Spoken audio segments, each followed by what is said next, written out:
How to create Google Meet link. Hello everyone, I am Vishaka and welcome to our channel. I will take you through the step-by-step process on how to create Google Meet link. Now let's get right into the tutorial. Firstly, go ahead and open your preferred browser and in the search bar, search for Create Google Meet link. Now, tap on the first link you see there. You will be led to the page from where you can create and schedule video calls and meetings. So go ahead and tap on the new meeting button you see there.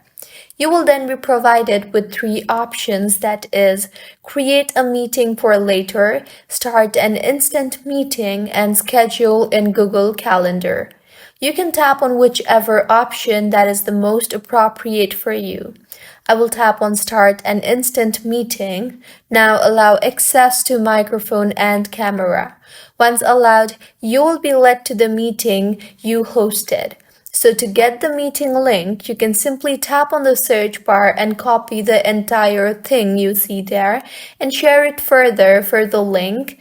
Or you can also enter the code you see at the bottom and ask the people joining to enter the code while joining. So this is how you can create Google Meet link. If you find this tutorial helpful, please make sure to like the video and do subscribe to our channel for more contents like this. Thank you for staying with us until the end.